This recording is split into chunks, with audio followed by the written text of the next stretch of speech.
반갑습니다. 그릭넌 잔영TV 이종수입니다. 이번 시간은 1359번째 시간으로 님의 침묵이라는 글을 읽어드리겠습니다. 님의 침묵, 이인숙. 지루 시선은 오늘도 창가에 머문다. 꼬와 나란히 앉아있던 날이 그리운가 보다. 몸짓 작은 녀석의 뒤로 긴 그림자가 짙게 들이운다. 평소 좋아하던 간식으로 달래보지만 신통치가 않다. 혹여 마음에 병이 들지는 않을까 친구를 그리는 목마름에 침묵의 시간이 길어지진 않을까 걱정이다. 두 녀석이 처음 만난 그날의 풍경은 아직도 눈앞에 선하다. 팽팽한 긴장 속에 숨이 막힐 지경이었다. 자신의 영역을 지키려는 놈과 뼈스리는 놈의 거친 하악질로 분위기는 살벌하다. 영역 확장을 위한 힘겨루기는 어찌 보면 짐승의 본능이리라. 두 녀석의 첫 대면이 순조롭지 않았지만 얼마간 시간이 흐르자 걱정과는 달리 둘은 더 없는 단짝이 된다. 종일 비가 추적거리던 날이었던가 보다. 큰아이가 홀로 비에 젖어 떨고 있는 새끼 고양이 코를 집으로 안고 온 것이다. 그날부터 가족들은 코 작은 녀석에게 마음을 온통 빼앗겨버렸다. 등과 다리는 검은색들이고 배와 콧등은 하얀색 털로 마치 턱시도를 입은 듯 매끈한 고양이다. 지루는 어린 꼬가 혼자인 것이 안쓰러워 지인의 집에서 안아온 녀석이다. 온몸이 하얀색 틀인 우아한 자태의 페르시안 종이다. 꼬가 의젓하고 부드러운 성격이라면 찌루는 고양이답지 않게 살갑고 애교가 넘친다. 둘의 모습을 보고 있노라면 저절로 미소가 번지고 평온해진다. 날이 갈수록 인간과는 다른 정이 쌓인다. 녀석들과 정답게 지낸 시간이 두 해가 꽉 찰 때쯤이리라.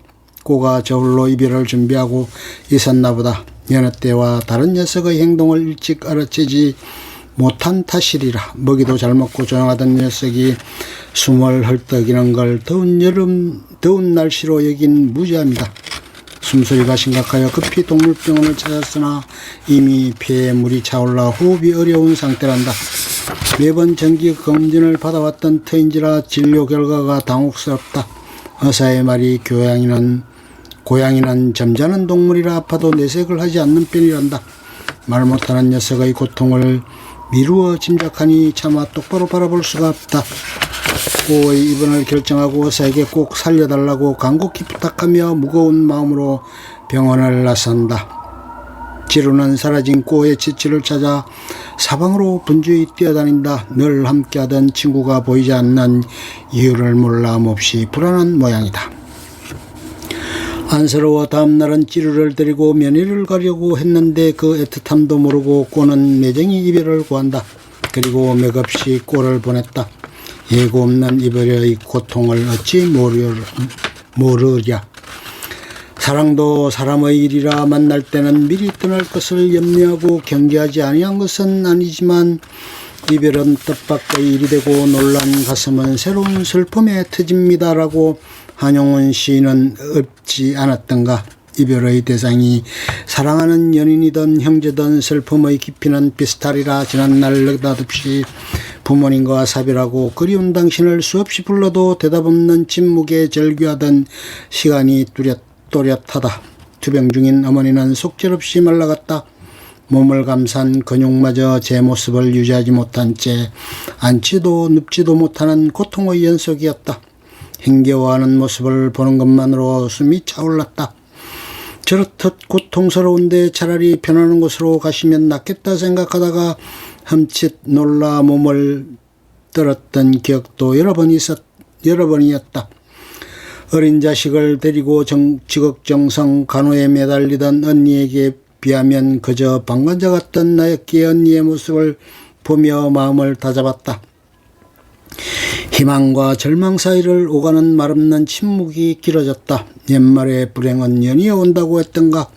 곳곳을 간지리던 봄날 이별을 채 정리할 사이 없이 몰아닥친 부엄에 정신을 차릴 수 없었다.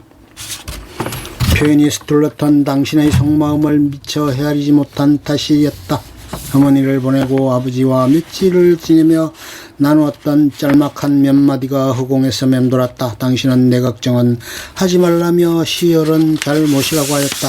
결혼 직후인 딸의 등을 떠밀어 제 집으로 보낸 지 3일째였다. 당신과 며칠 더 머물러 함께하였더라면 이토록 애통하지는 않았으리라. 회한이 서린 마음에 침묵만 무겁게 내려앉았다. 아버지를 배웅하는 길은 한없이 적막했다. 갑작스러운 부고에 문상객도 없는 상가는 어둠보다 무거운 침묵만 가득했다. 가뭄에 논바닥 갈라지듯 메마른 목은 컥컥거릴 뿐 울음조차 나오질 않았다. 며칠 전 어머니와 함께한다고 봉분을 매만지던 당신의 모습이 눈에 선하다. 쓸쓸히 떠나는 상여디를 휘청거리는 자식은 맥없이 따랐고 강바람 소리를 밀고 일어선 뽕꿈마저도 차마잎을 펼치지 못한 채 잔뜩 움츠렸다. 주인을 떠나보내고 장막에 휩싸인 옛집이다. 자동차를 타고 달리면 채 1시간도 걸리지 않는 거리다.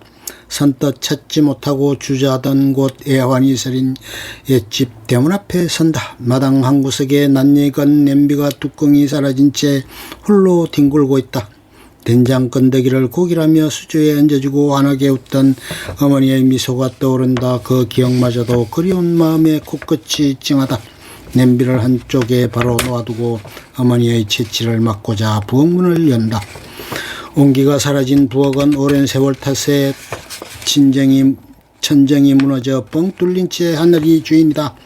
순간 눈앞이 부해진다. 서둘러 뜰방으로 나와 마루에 소복히 먼지를 털고 앉아 집안을 둘러본다. 지난 세월이 무색하게 집안 곳곳은 추억의 속 물상들로 가득하다. 나의 시선은 머리에 하얀 두건을 쓴 어머니가 광으로 북으로 분주한 발길을 쫓는다. 아버지는 지게 가득 배어온 속골로 여물통을 채운다. 송아지를 낳은 암소가 기운이 솟는지 우렁차게 우러젖히는 소리가 마치 귓전에 들리는 듯하다. 금방이라도 두 분이 환하게 웃으며 나를 부를 것만 같아. 하지만 이내 정막 속 침묵만 무겁게 흐른다. 지루에 스셔는 여전히 창가를 향한다. 녀석은 슬픈 이별을 이겨내는 중이다. 아니 어쩌면 단짝이 돌아오지 않는 이유를 이해하고 그 슬픔을 사귀는 중이리라. 하늘도 녀석의 애틋한 마음을 아는 듯 봄빛을 찬란히 비춰 그의 침울한 마음을 위로하는 듯하다. 때로는 말도 쉼이 필요하다.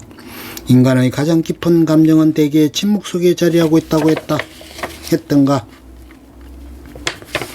어쩌면 현란한 말보다 가슴을 울리는 간절한 언어는 침묵인지도 모른다. 삶의 시꺼들이 보내는 언어에 귀 기울인다. 숨소리보다 낮은 신호에 나만의 몸짓 언어로 화답한다. 끝. 좋으면 좋아요, 구독, 알림 설정 눌러주세요. 감사합니다.